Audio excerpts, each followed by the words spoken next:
Hi guys, welcome to another episode of Pointy Not Sharp. Today we're taking a look at a Hungarian 6H3 bayonet. This is yet another AK bayonet. I've done a series of these already. I've got a playlist of all the different kinds if you haven't checked it out already. But this is quite a scarce one, really hard to find one right here. So this one here is made to fit the AK-63 in Hungarian service, and possibly the AMD 65 and the AKM 63 also within Hungarian service. They're the two rifles that predated the AK-63. It's unclear if it's made to fit those as well, or if they're based on like the AK-47 and they don't have a bayonet. Like, I don't really know. This was actually a really hard video to research because there is not much information out there on these, at least that I can find. Now, into the guts of it. These are manufactured by FEG, or Fegva Escapia, that. And they're produced, from what I can tell, between about 1977 to 2001. But my source for that is not very good, so that could be wildly wrong. And I really don't know how many of these were made either. You might have noticed it's very easy to mistake one of these for a Romanian 6H3 because they look very similar. There's two or three minor differences. The most noticeable difference is the colour of the insulator grip here. It's sort of like an orangey brown as opposed to like a cream or a white or a tan. But other than that, they're very difficult to tell apart unless you know what you're looking at. Now, this bayonet was also made for the US commercial market for the semi-automatic 1985 rifle, or the SA-85M, and they were imported into the States between 1985 and 1989. It was only for 4 years, and it was pre-ban. I think they tried to import again after the ban with like those funny thumbhole stocks, but I don't think they were very successful, and they stopped pretty quick. Only 7,000 of those are actually imported into the States, so the bayonets that go with them, well, the bayonets themselves are rare to begin with, but those rifles in particular in the States are very expensive. They're collectibles now, very hard to get. Now, the AK-63, as I said earlier, replaced the AMD 65 and AKM 63 in Hungarian service, and the reason for that was it was cheaper and more robust. Essentially, it was a better copy of the Russian AKM. And those rifles and these bayonets saw extensive use, extensive service all around the world. Like, they've seen a lot of service in the Middle East, in Iraq, Iran, Syria, Lebanon, everywhere. I think it's the Kurds in Iraq. They pretty much exclusively use the AK-63 and probably this bayonet as well. That's their AK of choice.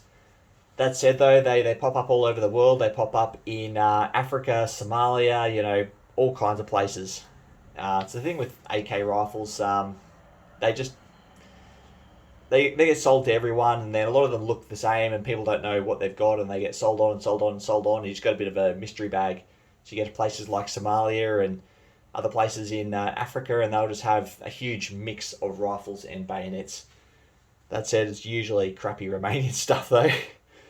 Anyway, as I said earlier, this bayonet is a copy of the Russian 6H3, and the H in H3, it can also be deciphered as an X. It comes down to how you translate your Cyrillic from your original Russian designation. But generally, 6X3 or 6H3 is correct. I think it's different 6X and 6H depending on which countries, because different countries have different translations of Cyrillic. Like Poland and Hungary like the 6H3, while other countries like the X. Now, before I jump into the construction of the blade and the differences between this and pretty much all of the other 6H3s out there, particularly the Romanian, because they are quite close, if you enjoy this kind of content, or you enjoy my bayonet content, please feel free to subscribe. I've got a very small amount of people who subscribe who actually watch my videos, and it'd be great to build a bigger community. I've got a lot of great videos coming, and I'd hate for you to miss out. Now, let's jump into the construction. So, straight off the bat, this looks very Romanian. It's just a standard AK blade. with a brown handle and a leather wrist strap. The brown handle, while it can be very easily mistaken for Romanian, has its own unique colour. The early ones are actually made of Bakelite, as pretty much all of the AK bayonets are, and the later ones, particularly, I think all of the ones that were commercially imported into the States had a polymer grip. I haven't come across any of these. This one here is Bakelite. And for those of you who are unfamiliar with AK style blades, got kind of like a Bowie tip, unsharpened false edge, sharpened true edge. Got our famous wire cutter that no one, I don't think, has ever used. Got a sawback on the back of the blade. And then our muzzle ring is actually on the bottom. So we've got an inverted blade with the blade facing upwards. Kind of like the VZ24 that the Czechs used. And the Mannlicher M95. Then our handle is actually electrically isolated. It's either polymer or Bakelite. And the tang actually terminates partway down the handle. The reason for that is when you're using the wire cutter, you hold the insulating rubber grip and the handle, so you can actually cut electrified wire and be completely insulated from electric shock. Then we have a hole running through the base of the top of the pommel, and just a leather wrist strap for retention. Again, not particularly useful. I don't like the inverted blade with a wrist strap on that side. I prefer a wrist strap on the other side maybe. That'd make more sense to me, but hey, that's what they did. And then we've got our press button. And we've got a ramped catch in there. You should be able to see now. Now, in service, the 6H3, in Russian service, and well, most countries, this style of handle didn't last very long because soldiers had a habit of using them as like a hammer, knocking in tent pegs and the like. And they destroyed them pretty quick. You find a lot of these smashed up and with cracks and stuff like that. So they replaced them, well, other countries except Hungary, with the 6H4 or 6X4 with a nice big solid pommel. Anyway, we're not talking about that, we're talking about this. So that's the construction of the actual bayonet itself. Now the scabbard is slightly different again. I'll get the bayonet out of the way, and I'll get my polished scabbard here because that is a fantastic reference. So straight off the bat, they look very similar, if not identical. But there are one or two very small and slight differences other than markings.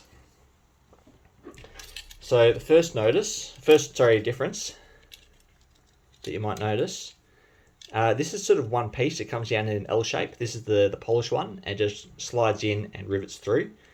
Whether this one just slides straight in. It doesn't have that L partition up here like the polished one does, and frankly the rest of them.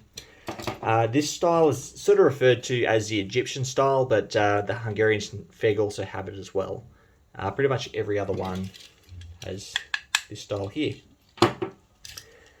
As I alluded to before, the rubber insulating grip is a very unique colour, sort of an orangey brown tan. It's a very unique colour as opposed to the Romanians, which are usually like a creamy, dirty white or a tan. And finally, the only other real difference in the construction is the frog. Now, these Hungarian ones are notorious for not coming with a belt loop. And what makes these different from pretty much everyone else, get the polished one down here, is the belt loop is detachable. So we've got a clip here and a clip here. So the clip down the bottom, down here, means you can detach scabbard from frog and use it as a wire cutter. However, they also have another clip to make it detachable from the belt loop. I don't know why they've done that, but they have. And it's virtually impossible to find one of these still with the belt loop. They always seem to come like this. I don't know why. I don't know who's sitting on a big hoard of belt loops somewhere, but if that's you, call me, I need one. And finally, we'll jump into markings. So you'll find these in 3 different configurations for markings. This is the least exciting of the 3, unfortunately. So you'll find some marked on the crossguard, with FEG being the manufacturer. I don't believe you find these marked with serial numbers. I haven't found any examples that are. but I could be wrong. If you know better than me, comment below. I would love to be educated on the subject. Now, the second kind of marking you'll find are US importation markings, and those will be found on the US commercial ones, being the SA85Ms, as well as just the regular 6H3s that were just imported into the States. Condition that weapons imported into the States are to be marked with the country of manufacture. So often you'll find made in Hungary, and that might be in the handle, the crossguard. I haven't seen any in the blade, but who knows? You guys do all kinds of crazy things. And finally, the third kind is what we have here, and that is a completely unmarked bayonet. Now, they can be completely unmarked for one of two reasons. First of all, they can be unmarked if they were made to be exported to another country, which is what I believe this one here is. So all the ones that stayed in Hungarian service were marked with FEG, and then all of the ones that were exported to other countries, like the Middle East, Africa, whoever else, completely unmarked. And finally, the commercial ones with the polymer handles are also supposedly unmarked.